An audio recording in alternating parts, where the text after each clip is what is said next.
اسے دیمک نے چاٹ لیا ہے۔ ان 3 سالوں کے دوران مکے کے بعض لوگوں نے یہ کوشش بھی کی ہے کہ کسی طرح یہ سوشل بائیکاٹ ختم کروایا جائے۔ قریش اس کے لیے 2 ہی صورتوں میں تیار ہوتے ہیں۔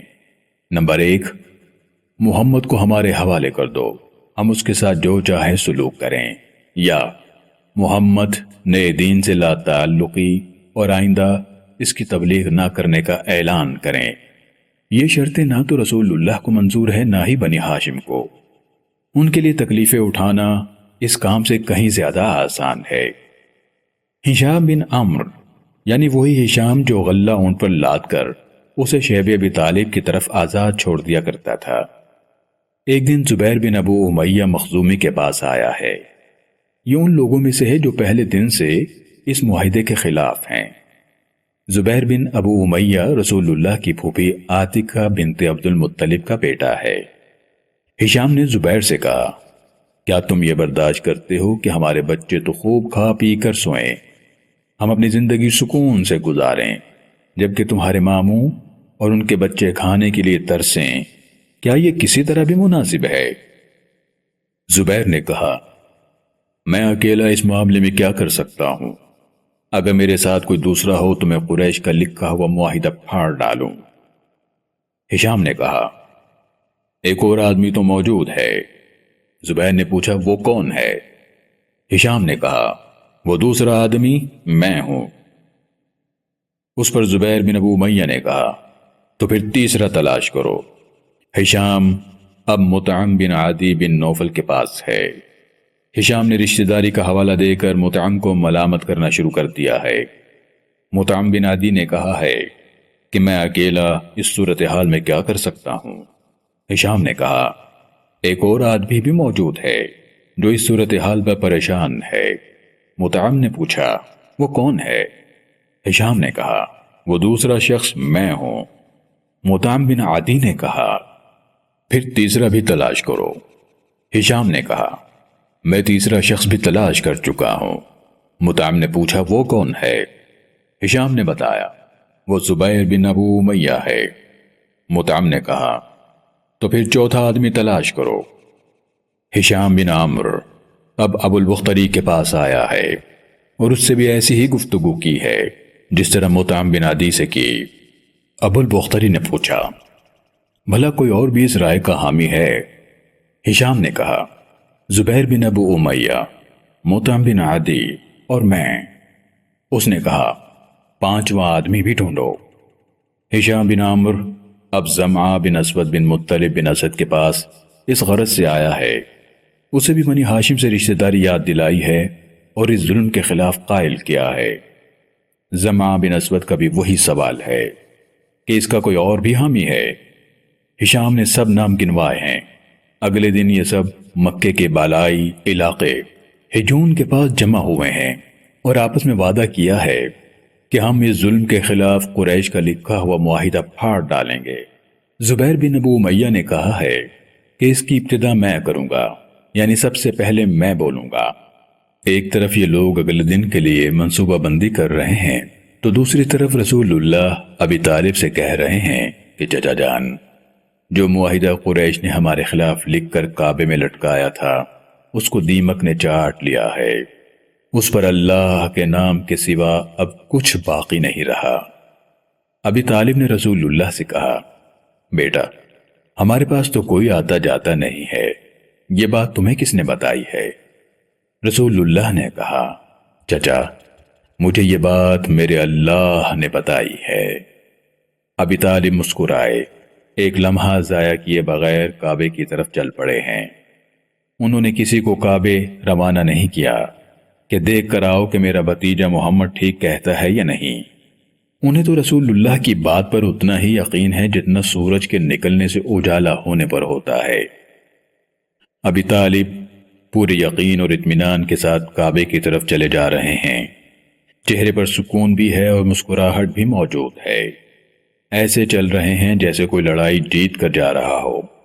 ابی طالب کعبہ پہنچے تو وہاں ایک بحث جاری ہے۔ زبیر بن ابو امیہ کہہ رہا ہے کہ مکے والو، کیا یہ انصاف ہے کہ ہم تو کھائے پئیں، کپڑے پہنیں، تجارت کریں اور بنی ہاشم برباد ہوں؟ ان کے بچے بھوک پیاس سے تڑپیں، نہ ان کے ہاتھ سامان تجارت بیچا جائے اور نہ ہی ان سے خریدا جائے۔ خدا کی قسم، میں اس وقت تک چین سے نہیں بیٹھوں گا جب تک یہ معاہدہ پھاڑ نہ ڈالوں۔ ابو جہل بھی وہیں موجود ہے، کہنے لگا، تم غلط کہتے ہو، خدا کی قسم اس معاہدے کو کوئی نہیں پھاڑ سکتا۔ اس پر زما بن اسود نے کہا ہے کہ ابن ہشام، تم غلط کہتے ہو، جب یہ معاہدہ لکھا گیا ہم تب بھی اس کے خلاف تھے۔ ابو البختری بولا، زما ٹھیک کہتا ہے، اس معاہدے میں جو کچھ لکھا گیا ہے نہ ہم اس کے حامی ہیں اور نہ اسے مزید ماننے کے لیے تیار ہیں۔ مطعم بن عدی کہنے لگا، تم دونوں ٹھیک کہہ رہے ہو، جو کوئی تمہاری بات کے خلاف کہہ رہا ہے وہ غلط ہے۔ ہم اس معاہدے اور اس میں لکھی ہوئی عبارت سے بری الذمہ ہیں۔ ہشام بن عمرو نے بھی ان کی حمایت میں بات کی۔ ابو جہل بھی جہاں دیدہ آدمی ہے، سارا معاملہ سمجھتے ہوئے کہنے لگا، اچھا تو یہ بات رات کی تاریکی میں طے کر لی گئی ہے، اس کا مشورہ یہاں نہیں کہیں اور ہو چکا ہے۔ اتنی دیر میں ابی طالب بھی وہاں پہنچ گئے ہیں۔ ابی طالب نے ان سب کو مخاطب کرتے ہوئے کہا ہے کہ میں اپنا بھتیجا محمد تمہارے حوالے کرنے کے لیے تیار ہوں۔ سب پر سناٹا چھا گیا ہے۔ وہ آپس میں کہنے لگے ہیں کہ آخرکار بنی ہاشم ہمت ہار ہی گئے، لیکن 3 سال بعد اگر یہ لوگ پہلے ہی مان جاتے، محمد کو ہمارے حوالے کر دیتے تو اتنی تکلیفیں نہ اٹھاتے۔ آخر ہم کامیاب ہو ہی گئے ہیں، اب ہم محمد کے ساتھ جو چاہیں گے سلوک کریں گے۔ ہمارے لات، منات، عزا اور حبل کو برا بھلا کہنے والا کوئی باقی نہیں رہے گا۔ جب محمد نہیں رہے گا تو اس کا دین کیسے باقی رہے گا؟ ابی طالب اپنی بات جاری رکھتے ہوئے کہتے ہیں کہ اگر میرے بھتیجے کی بات غلط ثابت ہو جائے تو میں اسے تمہارے حوالے کرنے کو تیار ہوں۔ وہاں موجود لوگوں نے پوچھا، کون سی بات غلط ثابت ہو جائے تو آپ محمد کو ہمارے حوالے کر دیں گے؟ ابی طالب بولے، میرے بھتیجے نے بتایا ہے کہ جو معاہدہ تم نے ہمارے خلاف لکھا تھا اس کو دیمک نے چاٹ لیا ہے، سوائے اللہ کے نام کے۔ وہاں بیٹھے لوگوں نے کہا، ابی طالب نے بات تو انصاف والی کی ہے۔ مطعم بن عدی کعبے کے اندر گیا تو دیکھتا ہے کہ معاہدہ دیمک چاٹ چکی ہے، صرف بسمک اللہم باقی ہے۔ اس طرح ظلم والا بائیکاٹ 3 سال بعد 10 نبوی میں ختم ہوا۔ رسول اللہ اور باقی خاندان بنی ہاشم مکے میں اپنے گھروں کو واپس آ گئے ہیں۔ بنی ہاشم شیب ابی طالب سے نکلے ہیں تو ان کا برا حال ہے، سب کے رنگ جل کر سیاہ ہو چکے ہیں اور جسم کی ہڈیاں باہر نکل آئی ہیں۔ دوسری طرف معاہدہ تحریر کرنے والے منصور بن اکرمہ بن ہاشم کا بازو سوکھ کر ناکارہ ہو گیا ہے۔ قریش اسے جادو قرار دے رہے ہیں۔ اللہ فرماتا ہے، وَإِن يَرَوْا آيَةً يُعْرِضُوا وَيَقُولُوا سِحْرٌ مُسْتَمِرٌ، لیکن یہ لوگ اگر کوئی نشانی دیکھتے ہیں تو کہتے ہیں یہ تو بہت ہی زبردست جادو ہے۔ شیب ابی طالب کا مشکل وقت تو گزر گیا ہے، لیکن کئی اور مصیبتیں کھڑی کر گیا ہے۔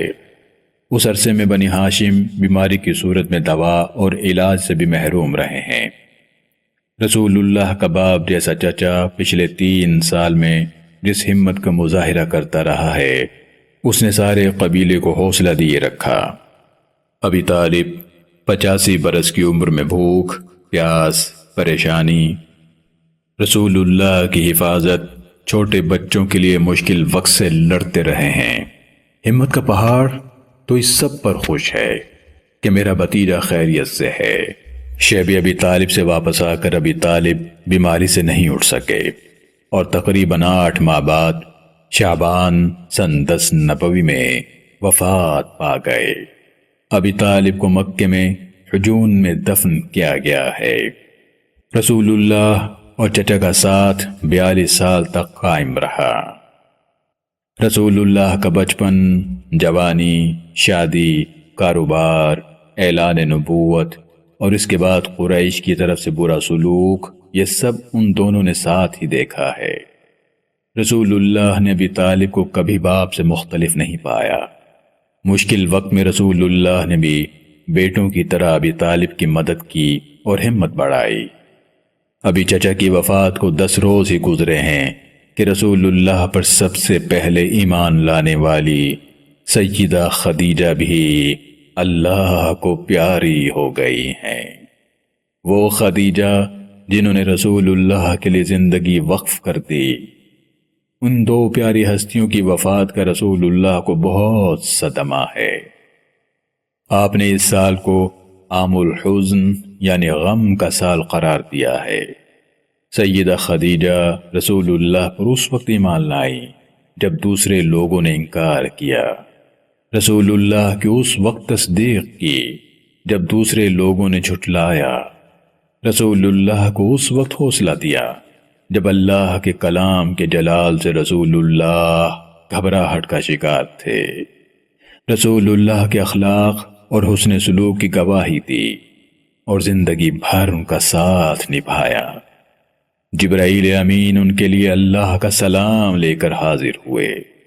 سیدہ خدیجہ کو رسول اللہ کی پہلی بیوی اور ایمان لانے والوں کی پہلی ماں یعنی ام المومنین ہونے کا اعزاز حاصل ہوا ہے۔ جب تک سیدہ خدیجہ حیات رہیں، رسول اللہ نے دوسرا نکاح نہ کیا۔ سیدہ خدیجہ 25 برسوں تک رسول اللہ کے نکاح میں رہیں۔ رمضان المبارک کے شروع کے دنوں میں سن 10 نبوی یعنی سن 619 عیسوی میں سیدہ نے وفات پائی۔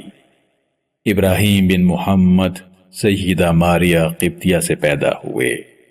ان کے علاوہ رسول اللہ کی باقی تمام اولاد سیدہ خدیجہ کے بطن سے ہی ہوئی۔